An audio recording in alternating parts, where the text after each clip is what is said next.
ಕನ್ನಡದ ಹಾಸ್ಯ ಕಲಾವಿದ ಸಂಜು ಬಸಯ್ಯ ಎಲ್ರಿಗೂ ಕೂಡ ಪರಿಚಯ ಇರುವಂತಹ ವ್ಯಕ್ತಿ.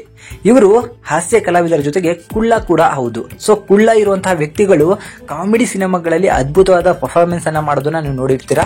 ಇವರು ಹೀಗೆ ನಾಟಕ ಹಾಗೂ ಹಲವಾರು ಕಾರ್ಯಕ್ರಮಗಳಲ್ಲಿ ಹಾಗೂ ಆರ್ಕೆಸ್ಟ್ರಾಗಳಲ್ಲಿ ತಮ್ಮ ನಟನೆಯನ್ನ ಮಾಡ್ತಿರ್ತಾರೆ. ಸೊ ಕುಳ್ಳನ ಪಾತ್ರವಾಗಿ ಇದಾದ ನಂತರ ಇಲ್ಲಿ ಗುರುತಿಸಿಕೊಂಡ ನಂತರ ಇವರಿಗೆ ಜಿ ಕನ್ನಡದಲ್ಲಿ ಕಾಮಿಡಿ ಕಿಲಾಡಿಗಳು ಅನ್ನೋ ಒಂದು ಪ್ರೋಗ್ರಾಮ್ಗೆ ಆಯ್ಕೆ ಕೂಡ ಆಗ್ತಾರೆ ಮೊದಲ ಸೀಸನ್ ಅಲ್ಲೇ. ಸೊ ಸಂಜು ಬಸಯ್ಯ ಅಲ್ಲಿ ಮಾಡಿದಂತಹ ಹೆಸರು ಬೇರೆ ಎಲ್ಲೂ ಕೂಡ ಮಾಡಿರಲಿಲ್ಲ. ಇವನಿಗೆ ಜಿ ಕನ್ನಡ ಕೊಟ್ಟಂತಹ ಚಾನ್ಸ್ ಇಂದ ಇವತ್ತು ಸಂಜು ಬಸಯ್ಯ ಬೇರೆಯದೇ ಲೆವೆಲ್ ಅಲ್ಲಿ ಇದ್ದಾರೆ. ಜೊತೆಗೆ ಸಂಜು ಬಸಯ್ಯ ಅವರ ಪತ್ನಿ ನಿಮಗೆ ಗೊತ್ತಿರಬಹುದು, ಪಲ್ಲವಿ ಅಂತ ಹೇಳಿ. ಸೊ ಪಲ್ಲವಿ ಅವರು ಕೂಡ ಹಾಸ್ಯ ಕಲಾವಿದೆ, ಜೊತೆಗೆ ನಾಟಕ ಮತ್ತು ಡ್ಯಾನ್ಸ್ ಅನ್ನು ಕೂಡ ಮಾಡುವಂತಹ ಕಲಾವಿದೆ. ಇವರ ತಾಯಿನೂ ಕೂಡ ಅದ್ಭುತ ದೊಡ್ಡ ಡ್ಯಾನ್ಸರ್ ಕೂಡ ಆಗಿದ್ರು. ಇವರು ಹಿರಿಯ ಕಲಾವಿದರ ಜೊತೆಗೆ ತುಂಬಾ ಗುರುತಿಸಿಕೊಂಡಿದ್ರು. ಬಟ್ ಇವರ ತಾಯಿಯ ಆಸೆಯಂತೆ ಮಗಳೂ ಕೂಡ ಒಳ್ಳೆಯ ಡ್ಯಾನ್ಸರ್ ಆಗಿದ್ದಾರೆ. ಜೊತೆಗೆ ಹಲವಾರು ನಾಟಕಗಳಲ್ಲಿ, ಹಲವಾರು ಆರ್ಕೆಸ್ಟ್ರಾಗಳಲ್ಲಿ, ಹಲವಾರು ರಂಗಭೂಮಿ ಕಲಾವಿದರ ಜೊತೆಗೆ ಡ್ಯಾನ್ಸ್ ಅನ್ನ ಮಾಡಿ ಒಳ್ಳೆ ಹೆಸರನ್ನ ಮಾಡಿರುವಂತಹ ಪಲ್ಲವಿ ಅವರು ಸಂಜು ಬಸಯ್ಯ ಅವರನ್ನ ಮದುವೆ ಆಗ್ತಾರೆ.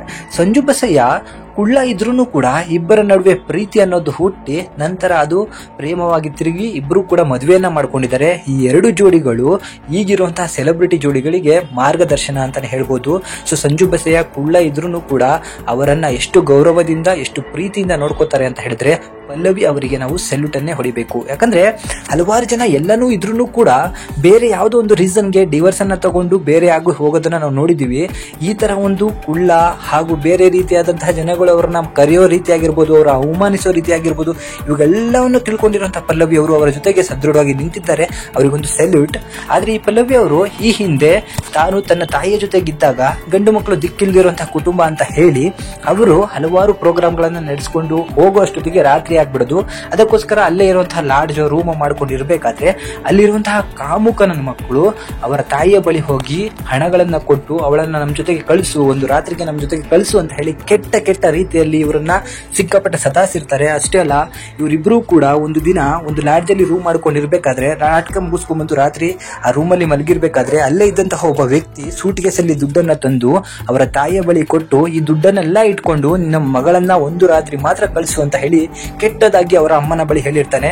ಸೊ ಆಗ ಅವರ ತಾಯಿ ಬುದ್ಧಿವಂತಿಕೆಯಿಂದ ಓಡಿಸಿ ನನ್ನ ಮಗಳನ್ನ ಕಳಿಸಿದ ನಂತರನೇ ನೀನು ದುಡ್ಡು ಕೊಡುವಂತೆ ಅಂತ ಹೇಳಿ ಅವರನ್ನ ಅಲ್ಲಿಂದ ಓಡಿಸಿದ ನಂತರ ರಾತ್ರಿ ಪಾಪ ಇಬ್ರು ಕೂಡ ಆ ಲಾಡ್ಜ್ ಅನ್ನ ಖಾಲಿ ಮಾಡಿರ್ತಾರೆ. ಇಂತಹ ಕಷ್ಟ ದಿನಗಳಿಂದ ಬಂದಂತಹ ಪಲ್ಲವಿ ಅವರು ಇವತ್ತು ಒಂದು ಜವಾಬ್ದಾರಿಯುತ ಸ್ಥಾನದಲ್ಲಿ ನಿಂತ್ಕೊಂಡು ತನ್ನ ಸಂಸ್ಕಾರವನ್ನ ನಡೆಸ್ಕೊಂಡು ಹೋಗ್ತಿದ್ದಾರೆ. ಇಂಥವರಿಗೆ ನಾವು ಯಾವತ್ತಿಗೂ ಕೂಡ ಸಪೋರ್ಟ್ ಮಾಡ್ತಾನೆ ಇರಬೇಕು.